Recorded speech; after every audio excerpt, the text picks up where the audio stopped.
We'd seen strange auroras before. We'd seen meteor showers streak the heavens. But this was different. This was like reality itself had been peeled open. Enormous, jagged wounds in the air, bleeding white light that scorched the clouds. Through them, ships emerged, city-sized, their edges impossibly sharp, their hulls made of a metal that reflected nothing, swallowing sunlight like it was hungry for IT. IT was a deep, subsonic growl that rattled bones and loosened teeth. People screamed, covered their ears, dropped to the ground, but there was nowhere to hide. The first beams fell like the hand of an angry god. Green fire swallowed entire districts in seconds. Cities didn't burn so much as disappear. By 6 o'clock Universal Time Coordinated, Beijing was gone. By 6:13, Lagos. By 6:27, half of Los Angeles was a smoking crater. The Global Defense Network fired everything it had: interceptors, nukes, orbital railguns. They might as well have been throwing stones at thunder. The aliens were not here to negotiate. It wasn't until a linguist at the Geneva Emergency Command decoded their intercepted transmissions that we even had a name for them: Veyrr. The translation wasn't perfect, but the intent was clear. Cleanse and harvest were their two most common words. We weren't an enemy to them. We were debris. When the Erasure Towers came down, everything changed. They dropped from orbit like spears, embedding themselves in the larger cities. They began rewriting the landscape itself. Asphalt curled into metallic tendrils. Rivers boiled into steam and vanished. Trees shattered into glittering dust. The war was lost before it began. Humanity didn't fight to win anymore. We fought to run, to hide, to steal just one more day. The black cells. I'd been a systems analyst before the invasion. I'd work in a quiet office in Chicago, reading boring code logs and drinking too much coffee. When the Veyrr came, all that vanished. I spent the first month running, hiding in subway tunnels, eating canned beans in the dark, listening to the sky rumble with alien engines. That's when they found me. The black cells. They didn't look like soldiers. They looked like nightmares. Scarred faces, mismatched armor, weapons that hummed with an alien pitch. They were part human, part something else. They moved like predators, eyes always scanning, fingers twitching on triggers. Their leader was Callan Grave Harker, a tall, broad man with eyes like gunmetal and a voice that could have been carved from stone. "You survived a month alone," he said when I woke up in their underground hideout. "That means you're either smart or lucky. Luck runs out. We'll make you smart." The black cells weren't a military unit. They were an infection. They stole alien tech from the dead, tore it apart, rebuilt it into weapons no sane engineer would touch. Plasma claws, rail blades, nanite-laced blood filters. They didn't just adapt alien tech. They infused it into themselves. I went through the process too. It started with armor plates grafted under the skin, alien alloy, light as bone, hard as tank steel. Then came the optics, tiny machines in my eyes that let me see heat, ultraviolet, and even the faint pulse of Veyrr power signatures. My bloodstream carried microscopic repair drones, scavenged from the wreckage of their med bays. When it was done, I wasn't the man who'd hidden in subway tunnels anymore. Grave told me the truth one night, sitting in the dark with only the soft glow of his cybernetic implants lighting his face. The humans who fight fair are dead. You want to win, you become worse than them, worse than the monsters that took our world. We became the thing the Veyrr feared in the dark. The first hunt. The Veyrr used massive patrol convoys to sweep the ruins, towering insectoid walkers and packs of blade-limbed soldiers. Against conventional weapons, they were invincible. Against us, they were prey. Our first hunt was in the ruins of what had once been Dallas. Rain fell in oily sheets, streaking the ash-stained skyscrapers.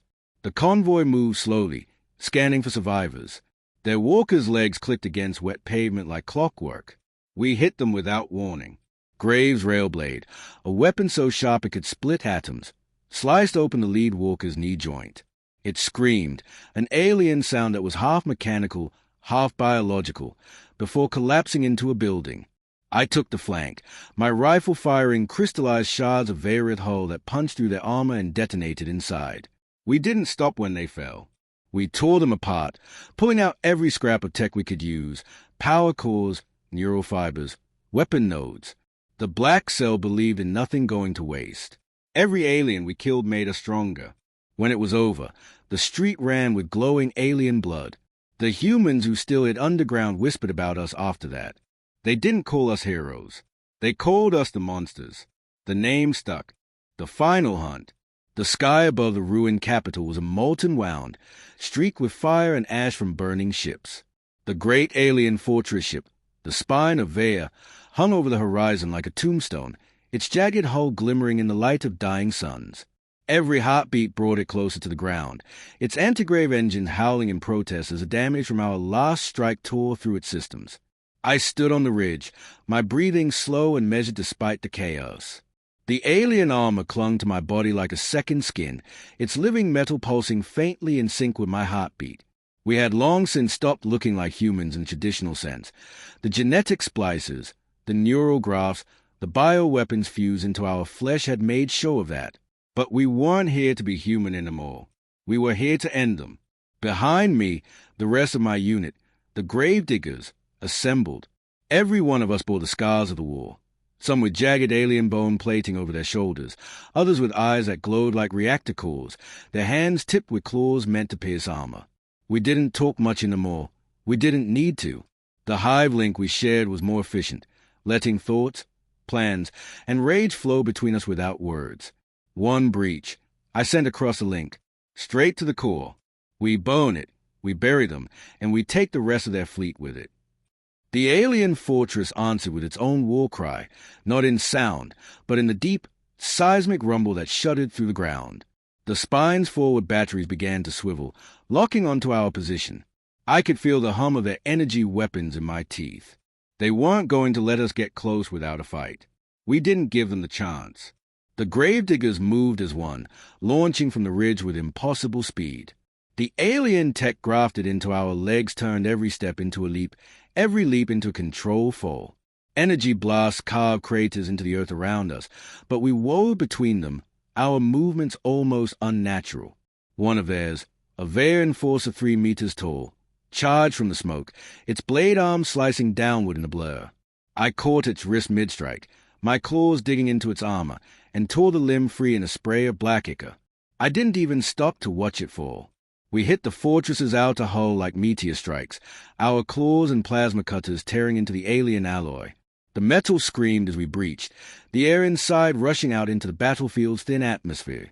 My ears popped, my lungs burned, but the armor sealed, pumping me with a surge of oxygen and combat stimulants. The corridors were alive with movement. Veyrr soldiers flooded in from every direction, their weapons firing in bursts of emerald plasma. The hive link flared with bursts of tactical data, angles, weak points, kill zones. We became a whirlwind of teeth, claws, and alien steel. They shot, we advanced.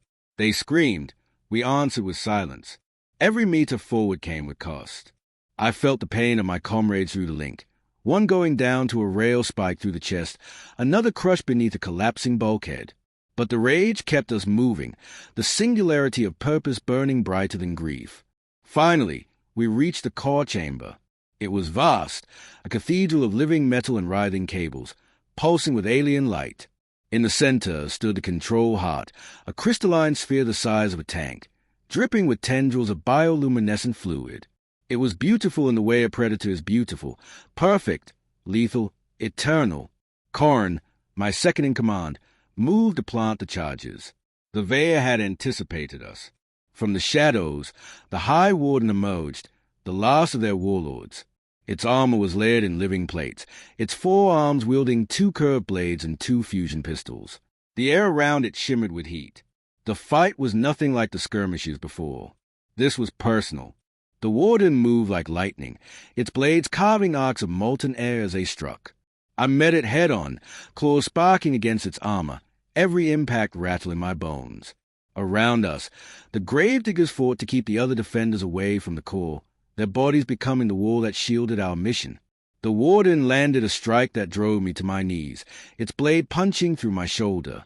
Pain flared white-hot, but the armor reacted instantly, flooding my veins with a stimulant so potent my vision sharpened to razor focus. I caught its arm before it could pull the blade free, my other hand tearing through the seam in its chest plating. My claws found something soft. I ripped. The warden staggered, black ichor spraying in great arcs. It fell without a sound. Corin's voice echoed in my mind. Charge is set. 30 seconds. We ran. The hive link was filled with nothing but the sound of our pounding hearts as we sprinted through collapsing corridors, the ship screaming around us. When the charges went off, the control heart erupted in a shockwave of blue-white fire, tearing the fortress apart from within. Outside, we watched as the explosion rippled outward, a chain reaction ripping through the Veyrr fleet. One by one, their ships went dark, falling from the sky like dying stars. I stood there, breathing hard, the alien armor still humming against my skin. The war was over. Earth was free. But looking at my reflection in the broken plating at my feet, I realized something. We had won, but the monsters we became to survive were here to stay. And maybe that was the point.